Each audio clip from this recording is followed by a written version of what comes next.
안녕하세요. 혹시 버킷리스트 있으세요? 저는 특별히 없는데 일본에서 오사카에서 시작되는 방구 전시가 있다라고 해서 당일치기 계획을 한번 세워 봤습니다. 제가 오늘 이제 경비까지 한꺼번에 소개해 드릴게요. 혹시 여름에 휴가 가시는 분들 조금 참고하셔도 좋을 것 같습니다. 방고 홈이라고 해서 방고 미술관에서 고우가 남긴 친필 편지 4통이 오게 돼서 약 한 70여 점이 이제 전시가 됩니다. 오사카에서 시작돼서 이제 도쿄로 간다라고 알고 있습니다. 네, 이제 방고 전시 한번 보시죠. 그림토 당일치기라서 한 새벽 5시 정도에 떠났고요. 네, 저는 보통 비행기 탈 때 잠을 안 자는 편이라 미리 조금 동영상을 오프라인으로 좀 저장해 가요. 네, 제가 좋아하는 양정무 교수님 좀 강의를 들으면서 가게 되었고요. 비행기가 1시간 연착이 되어서 이제 시간이 촉박해서 네, 공항에서 점심을 먹고 텐노지 역으로 출발했습니다. 전철 타면서 이동하는데요. 제가 또 음악을 좋아하는 편이라 좀 좋아하는 플레이리스트들을 좀 들으면서 가니까요. 저는 어떻게 보면 이 시간이 제일 행복했던 것 같아요. 오사카 서울시립미술관은 텐노지 공원 내에 위치하고 있습니다. 너무나 표지판이 잘 되어 있어서 구글 맵으로도 충분히 가실 수가 있고요. 지하로 걷다 보면 이제 방고 전시에 대해서 이렇게 4번 출구로 나가게 됩니다. 그래서 어렵지 않게 찾아가실 수가 있고요. 시립미술관 방고 전시 전경이고요. 저는 보통 작품을 볼 때 가방 같은 것들은 최대한 어떤 락커가 있으면 꼭 보관을 합니다. 백엔이고요. 이제 들어가시면 매표는 왼편에 할 수가 있는데 저는 개인적으로 예전에 한번 도쿄 갔었을 때 모내전 갔었을 때 그 티켓 사는데 너무 오래 걸렸어가지고 저는 미리 조금 구입을 하고 갔었습니다. 당일치기였기 때문에. 네, 2층으로 가시게 되면 이제 그 전시를 보실 수가 있고요. 특별히 한국어 오디오 가이드는 없습니다. 특별히 이 고우 전시 보시면 총 5개의 좀 섹션으로 구성이 되어 있습니다. 첫 번째는 이제 고우 사후에 가족들이 좀 작품을 지키고 전 세계에 좀 알렸던 거에서 뭐 가게도 연표 이런 것들도 있고 또 실제로 고우 작품은 아니지만 방고우 미술관이 가지고 있는 작품들이 소개가 되어 있고요. 두 번째가 이제 형제 컬렉션인데요. 여기 보시면 고흐는 일본의 우키요에에 많은 영향을 받았습니다. 그래서 두 형제가 직접 모은 이제 파나와 좀 이런 동시대 화가들의 작품까지 소개되어 있고요. 참고로 이 작품이 고흐가 직접 그렸던 우키요의 형태의 그림입니다. 그리고 세 번째 섹션은 고흐의 회화적 좀 소묘가 있어서 네덜란드, 파리, 알르, 생레미, 오베르의 한 10년 여정을 따라가는 작품들이 나와 있습니다. 그리고 네 번째가 이제 요한나 방고우와 이제 좀 판매한 그림들 해서 테오 사후에 이제 수집 판매한 내역을 적은 가계부도 있고요. 매각된 작품 사례도 좀 소개가 되어 있습니다. 마지막에서는 이제 완성 이후의 확장이라고 해서 1973년 개관한 방고우 미술관이 좀 어떻게 소장품을 확대해 갔는지에 대해서 이런 디지털 프로젝트가 좀 소개되어 있습니다.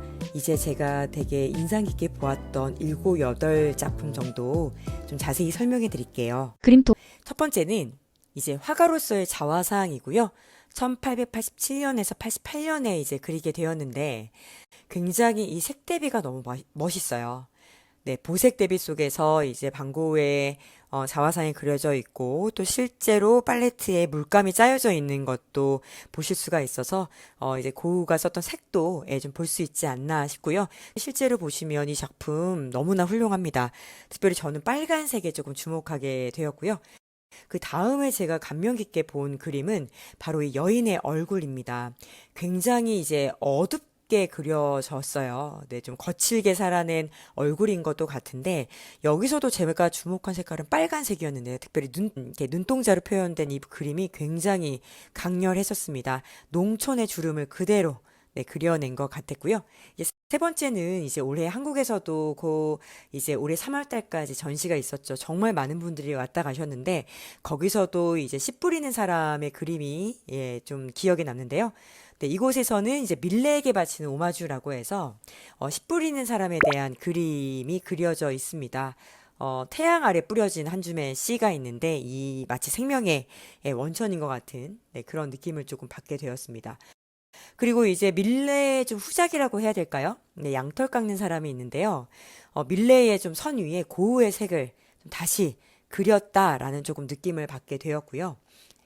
그 다음 작품은요, 구두 한 켤레인데, 저는 이 그림 되게 좀 거의 몇 분 이상 써 있었던 것 같아요. 네, 낡은 구두에 한 켤레가 그려져 있는데, 이 거친 붓질이 정말 고흐가 그렸던 것도 좀 상상이 될 정도로 저는 이 작품이 좀 너무 좋았었고요.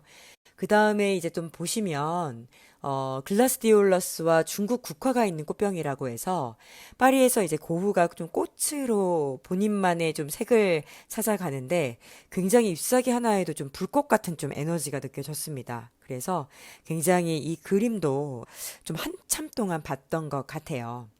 네, 그리고 또 제가 기억에 남는 것은 생트 마리의 해변의 어선인데요.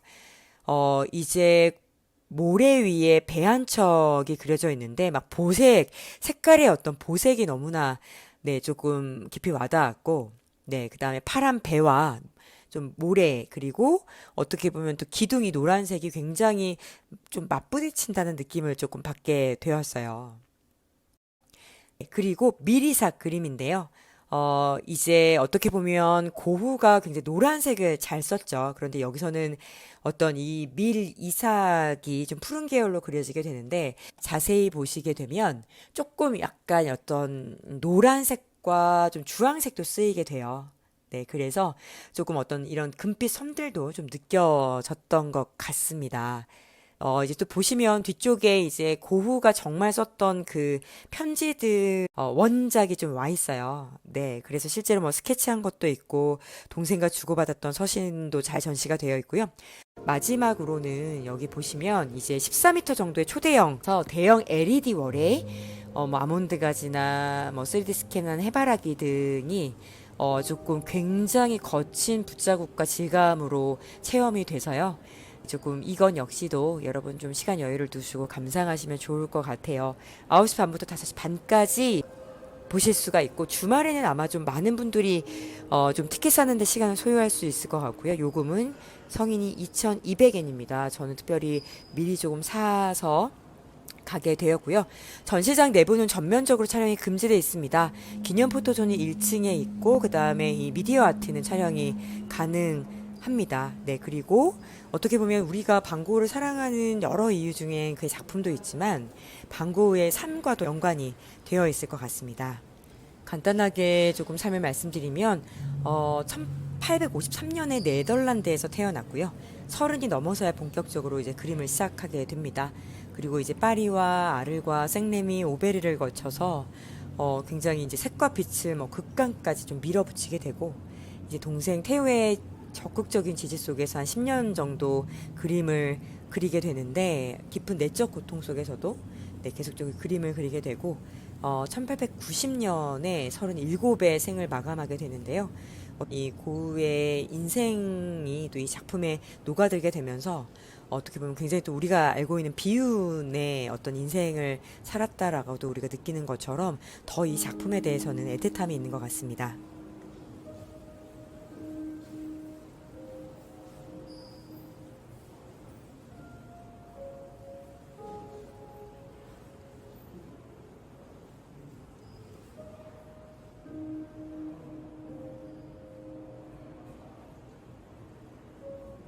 여기 보시면 특별히 조금 소개해드릴 수 있는 굿즈들은 여러 가지 뭐 책이나 엽서나 이런 것들이 있는데 네, 이렇게 미피가 이렇게 방고 전이랑 함께 좀 콜라보레이션을 한 걸 볼 수가 있고요. 네, 이렇게 굉장히 아트샵이 이렇게 되어 있습니다. 그리고 좀 서울과 달리 좀 특별하다고 하는 건 해바라기 그림 한 7점 정도 그렸다고 하더라고요. 그래서 이렇게 쿠키가 조그맣게 들어가 있고 이따가 한번 보여드릴게요. 네, 그리고 여기 보시면 이제 자기 생일에 맞는 이렇게 키링도 있게 되고요. 네, 그리고 이렇게 보시면 이제 북마크도 이렇게 되어 있고,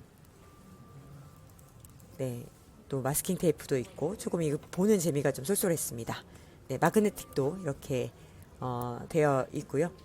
뭐 티셔츠, 머그컵, 그리고 뭐 여러 가지 손수건, 그 다음에 가방, 양말, 네, 이렇게 나오게 되는데, 그리고 여기 보시면 이제 이렇게 물병, 예, 네, 커버도 있게 되고, 그 다음에 이게 이 쿠키인데요. 이게 제일 인기가 많았던 것 같아요. 네, 그리고 이렇게 해바라기 모양의 쿠키가 되어 있는 게 있고요. 네, 그 다음에 나왔는데 제가 그 예전에 일본 여행에서 남았던 400엔이 있어가지고, 네, 200엔을 주고, 네, 가차를 했습니다. 네, 저에게는 이제 특별히 뭐 이렇게 돈은 현금으로 인출하지 않았기 때문에 네, 보시면 이제 한국 전시에서 보았던 씨 뿌리는 사람의 네, 이렇게 배지를 또 제 가방에 그 옆에 달아 주었습니다. 네, 그래서 한번 이렇게 전경을 보여드리면서 저는 이제 공항으로 갈 때 이제 하루카 타고 좀 빨리 이동했습니다. 보통 한 1000엔 정도 더 줬던 것 같은데 이렇게 키티의 고향답게 너무나 귀엽게 되어 있었어요.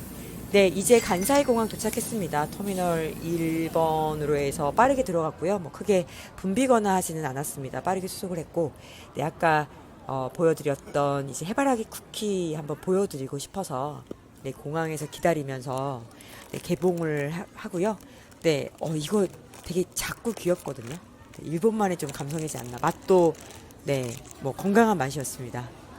네, 그리고 마지막으로 또 그냥 공항에서 간단하게 저녁을 해결했는데, 네, 실제로, 너무 맛있었어요. 네, 만족한 식사였고, 이제 저는 한국으로 빨리 돌아가기 위해서 공항에서 대기하고 있었는데, 갈 때는 1시간 연착이 됐었는데, 갈 때는 이 비행기 탑승한 채로 2시간을 대기를 하게 됐습니다. 너무 피곤하고 힘들더라고요.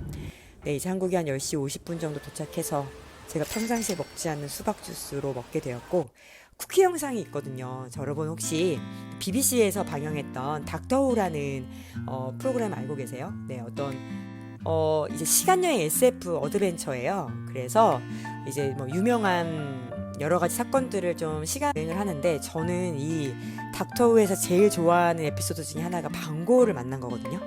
그래서 저는 이제 늘 저희가 생각하잖아요. 이렇게 전 세계에서 사랑받는 작가가 될 줄 몰랐던 방고가 이 사실을 알았다면 얼마나 행복했을까. 그래서 닥터우에서 그것을 재현해줬고요. 쿠키 영상으로 남겨두었습니다. 그러면 저는 이만 방고 전시 소개를 마쳐드리면서 쿠키 영상 있습니다. 닥터우 영상 꼭 보세요. 너무 감동입니다. 더 많은 전시 이야기 그림톡이었습니다. 다음 전시에서 만나요. 그림톡